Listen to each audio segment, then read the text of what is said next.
This is a suspenseful crime-themed movie that is intricately intertwined, with plot twists and turns. It perfectly interprets what it means to be a praying mantis catching cicadas and a yellow sparrow at the back, because without seeing the ending, you never know what the truth behind it is. Today, let's revisit this classic work starring Morgan Freeman. The man appears to be a teacher, but the next second he holds an electric gun ready to kidnap his student. When the girl tried to break free, the man's disguised mask was torn apart by the girl. The girl was frightened when she saw the scene. The girl who was electrocuted was quickly knocked to the ground and passed out. The man quickly adjusted his makeup to prevent others from discovering him, and at that moment, a female teacher suddenly visited and saw the scene. The man quickly claimed that the girl had a sudden situation due to physical discomfort. He asked the female teacher to take care of the girl first and went to call for help on his own. To the surprise of the female teacher, the man immediately wrapped a rope around his neck, but what she was waiting for was the man's murder. The man opened the pre-laid prop cart and stuffed the girl directly into it, preparing to secretly transport it away. And why did he spend so much effort kidnapping a girl? Because this is an aristocratic school, which not only houses children of those powerful individuals, but also children of other presidents studying here. There are strict guards stationed directly in the school, and the daughter of the official legislator, Megan, who was kidnapped by the man today. As the person in charge of school safety, when Laura came to the cafeteria to check the situation, he found that the girl Megan did not appear here. Upon learning from Megan that he had gone to the teacher's office, Lala decided to immediately investigate the situation. When he arrived at the door of the teacher's office, no matter how Laura shouted, the teacher did not respond. At this moment, Laura realized that the situation was not good. Laura held a gun and chose to kick the door directly.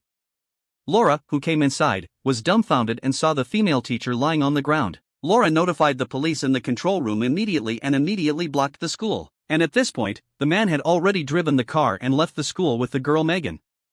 It was already too late for the police to rush out, and the man kidnapped the girl Megan under their noses. The kidnappers brought the girl onto a yacht, which quickly caught the attention of the FBI task force. The kidnappers took off their mask, which they had disguised as a teacher for many years.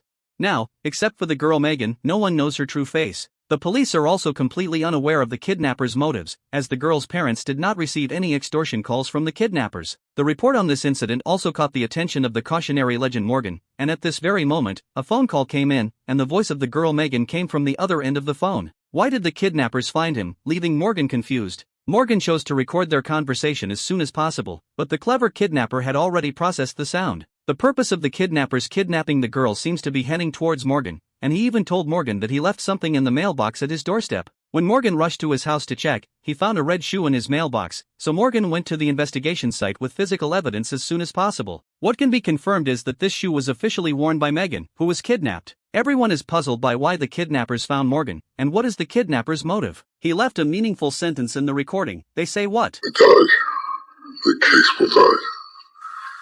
They say it will be like a book I close. The meaning behind it is also unknown to anyone. In order to figure out what was going on, the person in charge of the task force asked Morgan and Laura to join the investigation together, and in the kidnapper's office, Morgan quickly made a new discovery. An empty frame successfully caught Morgan's attention, and it was obvious that the painting inside had disappeared without a trace. This was likely a deliberate clue left by the kidnappers, and through the comparison of previous surveillance footage, Morgan quickly discovered that this was the disappearing picture in the classroom, and Morgan seemed to have figured out the culprit. The sense. Phew, he didn't just kidnap a little girl, he turned it into a game. By zooming in on this character portrait, when Morgan clicked, they unexpectedly jumped to another scene. The technicians found that they had already jumped to a real-time camera being filmed. By moving through the direction keys on the computer, they captured the kidnapper's address information in the camera screen. The police immediately arrested him, but they found out that this was the address intentionally exposed by the kidnapper. He also left his own crime tactics, which had to be admired by Morgan. In order to kidnap, the kidnappers sneaked into the school to become a teacher, and planned for 2 years. The technical equipment here finally made the police understand why they didn't find any foam eraser left by the kidnappers' fingerprints, and also let the police know that the kidnappers had camouflaged. But a book caught Morgan's attention because it happened to contain the meaningful words spoken by the kidnappers. And this passage comes from the Century case of 1932, a last word left by a captured kidnapper, and they finally learned about the kidnapper's true crime. Morgan realized that the kidnappers were doing this to become famous in the newspaper, so he deliberately praised the kidnappers' strength at the press conference, in order to help them achieve his goal, so that the girl had a greater chance of survival. But Morgan realized a fundamental problem. Why did the kidnappers choose Megan as the original mole? Because in that aristocratic school, Megan's parents, as a member, were at most an unknown person in it, who was more important than Megan. So it must be the son of the president of the Soviet Union. The two quickly arrived at the embassy to inquire about the boy's situation.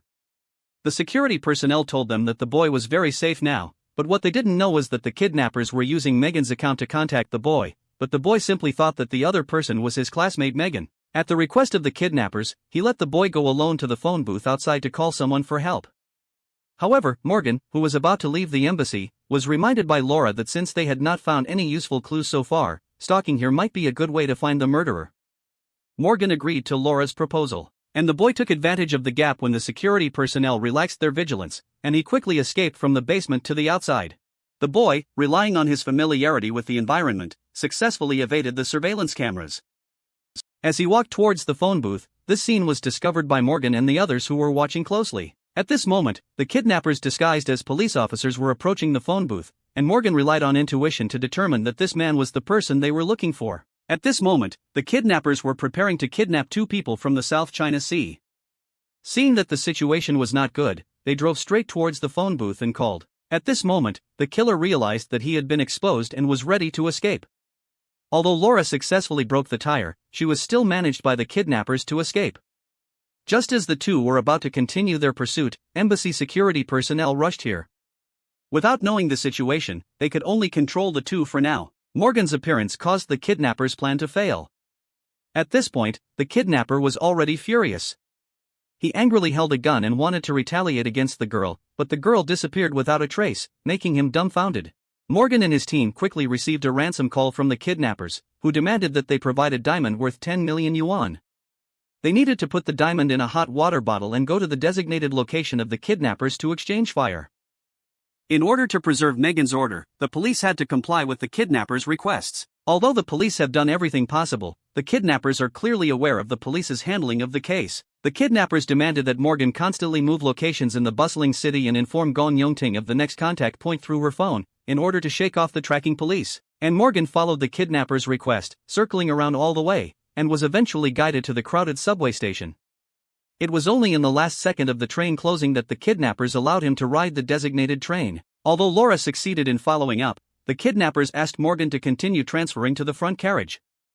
Unexpectedly, the kidnappers appeared on the track of the train. The kidnappers demanded that Morgan break the glass window of the train and throw the diamond directly out of the broken window, and the kidnappers on the track smoothly took the ransom. The police became even more anxious about the kidnapping incident because they did not catch the kidnappers, but Morgan realized something was wrong because according to his speculation, the kidnappers would not demand ransom for money, and there must be an unknown secret involved. When Morgan and Laura were discussing the files of the kidnappers, there was a knock on the door outside. When Laura opened the door, she was suddenly electrocuted by the kidnappers and fainted on the ground.